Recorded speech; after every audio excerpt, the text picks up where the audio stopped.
Hello, good evening, and welcome to the Villa Park podcast. It's me, Rich, and usually I do these instant reactions as a recording, but I thought I'd jump on live. We've got a busy week. We've got another match preview to come. Obviously, games coming thick and fast at the minute, so I thought I'd jump on tonight. Just do a quick vid, get you guys in the chat as well, just to react to that. I guess a little bit of a humbling. From Manchester City. Obviously, the score was 4-1 to Man City in the end tonight. But I've got mixed feelings. I thought the part of me thinks that we did compete well despite a really depleted side. Some of it, I think, was purpose. Obviously done on purpose by Unai Emery. Some of it, obviously, enforced upon him as well. And I do think some of the players really did compete well, but ultimately, a 4-1 defeat is pretty damaging as a whole, and we were well beaten. So, yeah, just wanted to kind of go through it, get your thoughts as well, get in the chat as well, try and get through as many comments as we possibly can. We've got nearly 50 people watching already. We're only 20 away from 3,600. Please do hit the like button. And please do subscribe if you're new to the channel.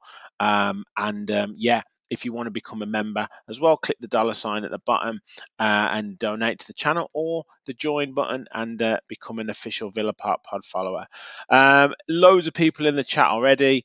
Marine Boy, that second goal was embarrassing. Yeah, we'll get into that as well. Rub, okay, I still want to understand the drawing of VAR lines on the 1-0 though. Eddie says, played well, no angriness, just chill, regroup and smash Brentford up the Villa. Yeah, want to get into that as well. Emery's season meltdown. I don't think so, Lars. I think we'll be all right. That's me there. Hit that like button, everyone. We need it, especially after that defeat. Please do. Heads up, villains. From Asda Villa, we gave it everything. The performance isn't judgeable, really, considering the circumstances. But Emery decisions again against the big six side have cost us. I think some of it though was enforced, to be honest. Yeah, Emery gave Pep an early energy, gave Pep an early Christmas present, or maybe that was Emery. Good evening to you, Rachel. Adamski's in the chat as well. You did say that it would be quite a humbling defeat, Michael. Good to see you in the chat. Lewis as well. Rachel says, I'm okay with this result, can happen to anyone. With the players on the pitch, there were some positive performance. Again, we'll get into that as well. Got to go to work. Yes, Adamski, no problem at all. Gene says, we played well, beaten by the better team on the night. Standing on the words, guys, I just watched Ferdinand say on Sky that City dismantled a fourth place team without 5 of their best players. Yes, exactly. Obviously, I mean, the way we finished that game, it was almost like the team that we'd put out against Hibs at the start of the season in the Conference League playoff. So it's yeah, it's interesting, exactly. And yeah, Lewis, it's not the end of the world. I absolutely agree. We gifted them 3 goals. Yes, it was, but sometimes when you're under pressure and you're in that situation, I mean, Olsen made some really good saves. So yeah, anyway, let's get into it. I will try and get through as many comments as I can. Obviously, we knew that changes would be made. Ollie Watkins, we knew wasn't going to be fit. McGinn was suspended as well. We were speculating on what Emery might do in terms of starting lineup, but we also this is actually before we got the news that Martinez was ill before kickoff as well. So Robin Olsen had to come in, and then it was Konsa, Carlos, Longley, Dina, Zaniolo, Eric Bunham, Douglas Luiz in that pivot just in front of the back four.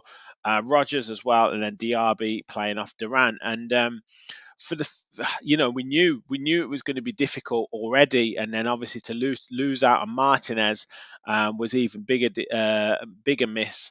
But we started off, fairly organised.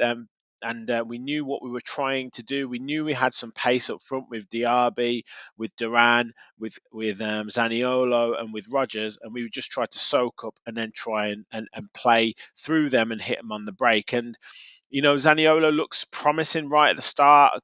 Played up on the left by Luca Dean. Zaniolo crosses it in, and you knew he was going to cause some problems because Rico Lewis likes to step in.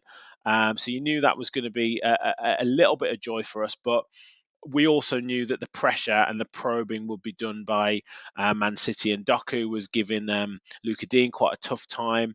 Um, Rodri was stepping in to attack as well. Rico Lewis, obviously, as I say, was stepping into that midfield to create the extra man. Foden was moving all over the place. Alvarez was the same. Grealish was staying out on that left hand side, but the movement was excellent from them, and absolutely the customary Rodri goal. Doku gets in down the left hand side, plays a nice low ball into the box, and Rodri puts it into the net, and he's going to score against Villa. I think that's 5 goals he scored against Aston Villa. AVFC stat was saying the only ones he's only managed 3 against the other teams. That's the most, and Villa he scored 5 against. So, yeah, he was obviously going to score, but we actually then stepped up and we started to play really well. Roger started getting into the game a little bit more. Even Louise was pushing forward as well, which was good. Diaby was causing problems as well down that right hand side, and it was a lovely, lovely work goal on 20 minutes by John Duran. We get the ball on the break. Morgan Rogers plays him in. He's just onside, and then he plays a lovely 1-2 with again with Rogers. Gets the wrong side of Diaz and slots it in past Ortega into the net, and yeah, it's 1-1. Absolutely brilliant goal. And in Villa were playing well at that point and really looking a problem, and really looking well organised. Obviously, you could see Louise Marshall in that midfield. You could see Eric Bunham getting into the game, really putting some good tackles in, playing some nice passes. And you could see Carlos and Longley in there as well, playing, really well organised and looking really good. And there was a little bit of frustration creeping into Man City's play. But then the last thing you need is to concede a goal just before half time. And that was a killer blow. Obviously, Louise had picked up a booking. And then ball kind of ricochets off. He looks like he could take the ball, but Louise actually gives it away. Foden picks it back up again, and he fouls him. And then the rest is history. The ball goes in. Zaniolo and Ezri Konsa. I know a lot of people on Twitter blaming Zaniolo, but Ezri Konsa as well kind of turned his back, and the ball goes. It wasn't even a good free kick. Ball goes through the wall. Olsen has no chance, and you're 2-1 down at half time. Literally 2 minutes of added time to go, and that ruins the whole team talk. And we've been well in the game. We've been really competing very well, and that's a real costly blow at half time. And then come out in the second half though, and we started that. You're looking at Villa being that team that we know this season we haven't been great after half time, and I thought that we could really be in trouble here, but we actually played really well, and again set up really well organised, looked dangerous on the break with a couple of really really good chances. Diaby down the right hand side and plays it into the box, and Louise is running onto it, hits the ball with the inside of his right foot, and Ortega tips it over the bar. Really good save. Maybe Louise could have got a bit more onto it, but good save nonetheless. And then straight away from that corner, really good ball in from Louise. Longley flick header on, and again saved by Ortega. And had we got it back to 2-2 at that point, you think, yeah, we could maybe have done something with that, because yes, City were coming on to us, but we had players to bring on. We had Leon Bailey and Yuri Tielemans to bring on, and that was maybe something that we could have done. But again, a bit sloppy at the back. I think Foden thinks he should have been should have been given a foul, but he gets up quickly. Ball squirts out to it, squirts across to him again. I think it's Rodri who plays it across to him, hits a low shot and in off the post, and that's 3-1, and then the game's kind of over from there. And then after that, we make the subs, but it's kind of too late at that point. The subs aren't going to do anything, especially, and then Foden scores an absolute worldie to bring up his hat trick and get all the headlines, and that's it. And I think after that we kind of did well almost to keep it at 4-1. Let me just get into some. Let me just get into some of the comments. Yes, Shane says doesn't feel like a 4-1 defeat. I agree with you. Kieran says, can we just put things in perspective? Up the Villa, exactly. And I will come to that in a second. As the Villa said, one thing to note is when we lose this season, it's never by just one. It has to be by 3 or 4 or 5. Yeah, it does seem like that. Um, Michael said, this is the point. We need to stop talking about what players are missing for other teams. They don't give us the same respect. Yeah, relating to that Rio Ferdinand comment.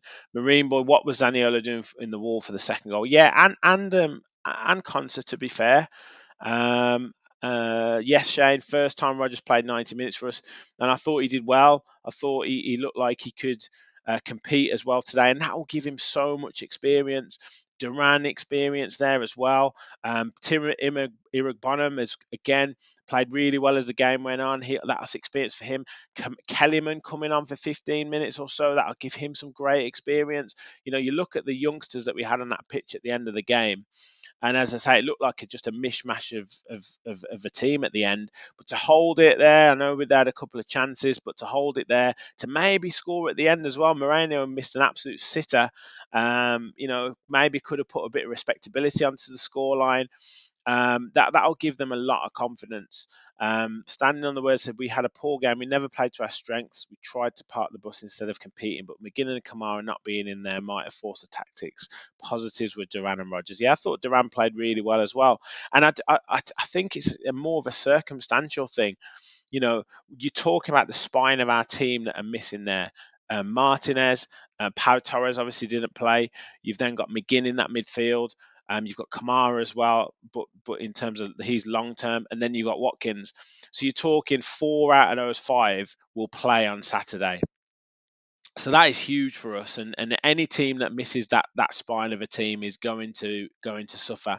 And I think it really affected us at that point of that 60-minute mark, because we didn't necessarily have the subs to bring on.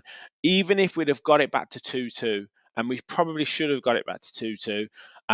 You're talking of De Bruyne and Haaland being on the bench, and they would have brought them on instead of Nunes and Gomez and Oscar Bob. So looking at the substitutions that they could make, it was crazy. And I've said before, substitutions and what you can use with your squad are key to winning football matches. We stayed in the game for 60 to 64 minutes. It was 64th minute when they got that third goal, and we stayed in the game up to that point and probably could have got back in it. But I still maintain we would have probably been comfortably beaten anyway, because we just didn't have the substitutions to bring on. And in the end, that pressure would have probably told, when you're bringing on, with the greatest of respect, Callum Chambers, and you're bringing Alex Moreno at left midfield. You're having to play Morgan Rogers up front and Zaniolo up front, because you're missing a number of players. It's going to be difficult, going to be very, very difficult. Kevin said Emery threw that game, so obviously even the subs he brought on, Chambers, Kessler Hayden, Kellerman, said it all. Hopefully we'll be back to virtual full strength on Saturday. Look, I think some of it he had definitely had Saturday in mind.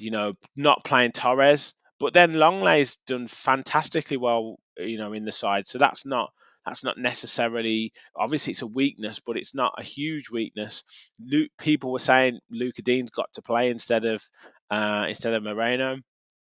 I think Irogbonna may be playing instead of Tielemans, was with an eye on, definitely with an eye on Saturday. Obviously Bailey not playing as well, instead of Rogers, with an eye on Saturday. So you're thinking all those players coming back in, maybe Diaby, Bailey, and Watkins back in that side with McGinn, with Louise. That's really something to be excited about for Saturday, and I think we'll really go at them. But yeah, I'm not sure he threw it, but I think he definitely had it in mind for Saturday and getting 6 points from 3 games. He's always got in his head 2 points per game average. Always got in his head 2 points per game average, and that's what he's going for. And anything we can pick up from Man City, Arsenal, Liverpool is an absolute bonus. But I don't think we played badly, and I think some of the young players will benefit from that experience. Will really benefit from that experience. Gene says lots of our top players missing, a couple of defensive errors. Foden is the difference. Olsen did well. We move on to Saturday. I'm sure we'll bounce back, and Super John McGinn is back. Villa for life, true. Just thought we could have got something from this game. I believe Brentford is must win. Exactly. Um, yeah, Well, I want to come on to kind of man of the match and do a little bit on Grealish. I don't want to focus too much on Grealish, and obviously Phil Foden as well. I mean, brilliant finishes, excellent footballer, and it shows the quality that they've got. I also think, doesn't Man City's pitch look huge? Um, sometimes I just think we would have crumbled under the pressure at some point. Anyway, it's so difficult to beat these sides away from home. It is so difficult. But yeah, Grealish, I didn't like it when he was trying to get Douglas Luiz, the second booking. I didn't like that. But I actually thought he had a pretty good game. I thought it was a good battle between him and Consa down that left hand side. But he still doesn't beat his man. He still doesn't try and go past. He still doesn't go down the outside. I mean, you look at what Leon Bailey does these days. You look at what Diaby's starting to do. Going both sides and going both ways. I really love watching Leon Bailey in full flight. Now Grealish is just down that left hand side and not really drifting into the middle. I really like what we've made at what Emery's made out of Leon Bailey. But I thought Grealish had a good game, and I'm just glad he didn't score, to be honest. Standing on the word, I blame Zaniolo for allowing their second goal through the wall. Yes, up until then it was in the balance. I agree. Peter says, tough one. We had our chances. Anything from that game would have been a bonus. Exactly what I said. Reload for Brentford. Watkins, McGinn, Power back, maybe Ramsey will be fine. Brentford matters more, says Rachel. We're more likely to get something. Um, Peter, all wrong about Zani. He and Duran were causing all kinds of trouble on attack. Yes, exactly. I thought Zaniolo had a decent game. I thought he looked strong. I thought he looked sharp. It's very difficult to get what you can out of that strike, out of that, feeding off kind of scraps. And I thought we did have some moments, some really good moments, some lovely passes. I mean, that break that we had in that second half that Louise nearly scored from Zaniolo, what a pass that was! Just on the edge of the box, brilliant vision.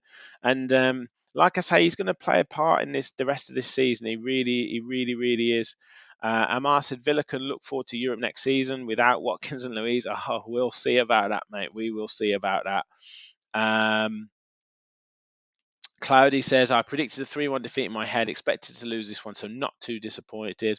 In the words of Steve Bruce, we dust ourselves down. Exactly. Guys, we have over 100 people in the chat, which is fantastic. So thank you for your support. Do make sure you hit that like button. I'm not sure how many we're on at the moment, but this time yesterday when we did the show, we were on about 30 likes. So if we can get 100 tonight, that would be amazing. And if you're new to the channel, do hit that subscriber button. Help us on the road to 4K. We're very close to 3,600. So if you can help us, that'd be great.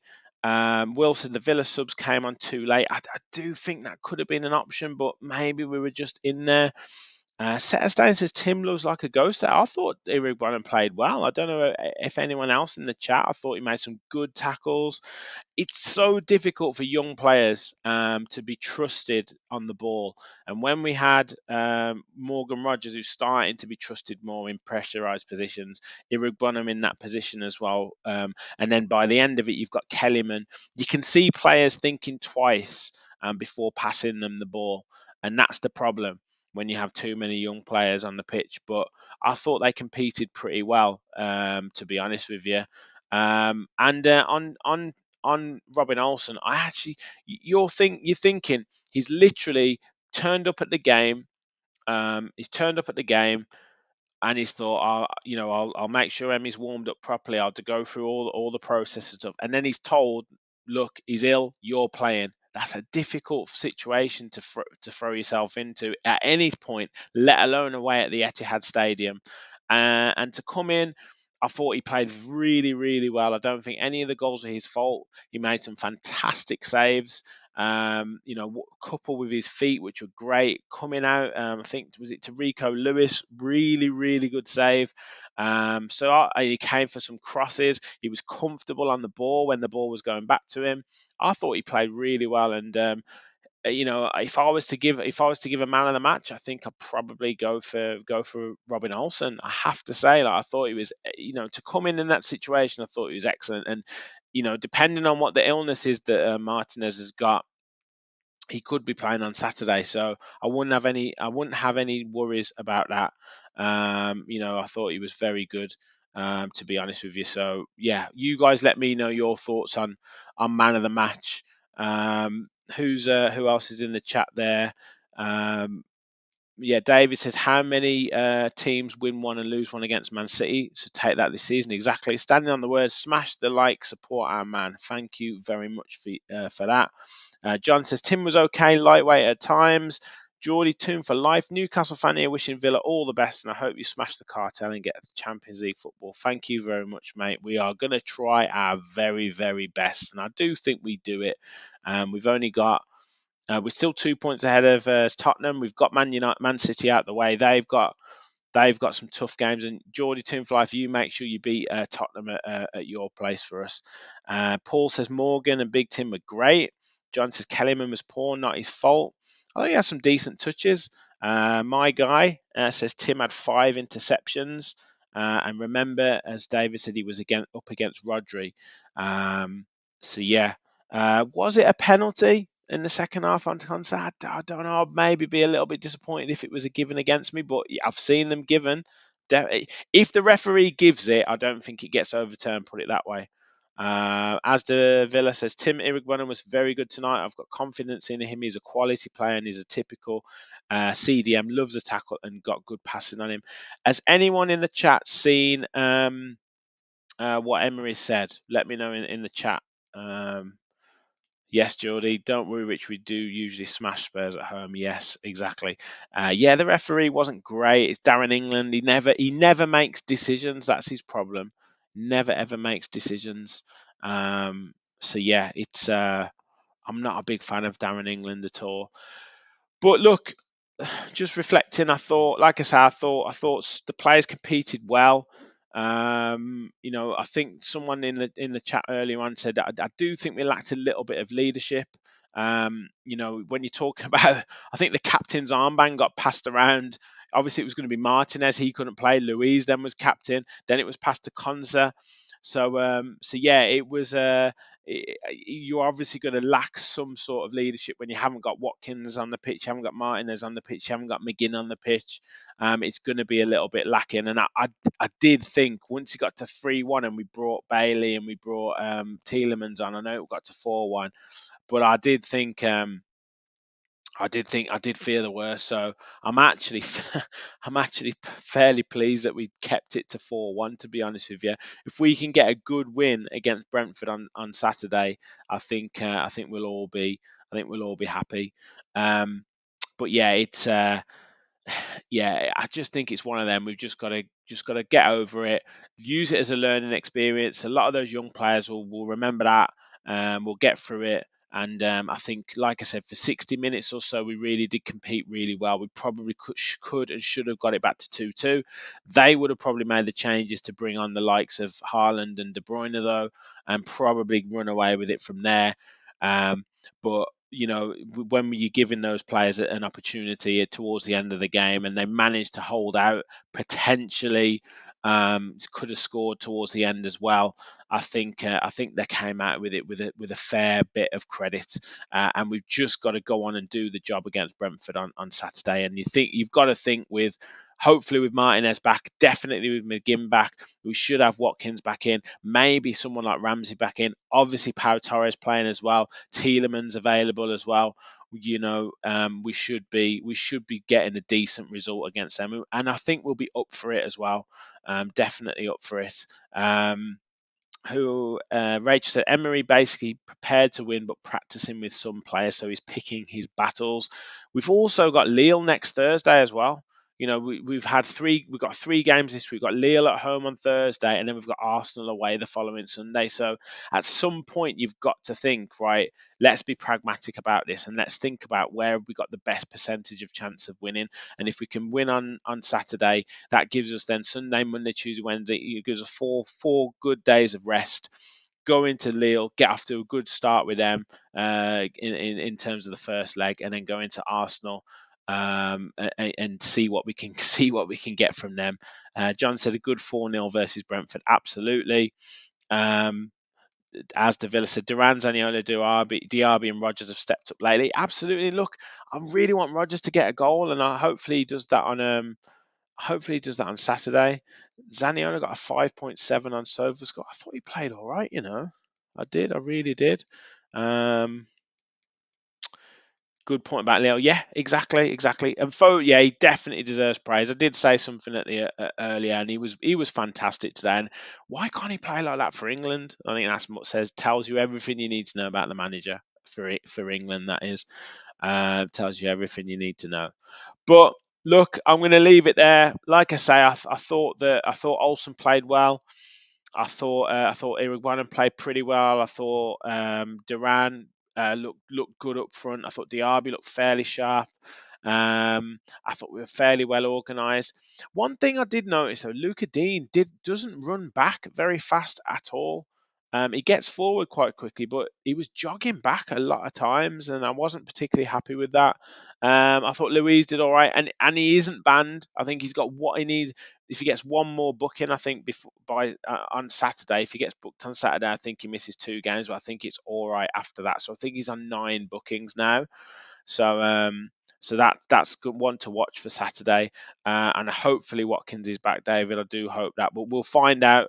I guess press conference will be Friday, so we'll be back very, very soon. I think maybe tomorrow night we'll be back for match preview for Brentford. So do make sure you check out the channel.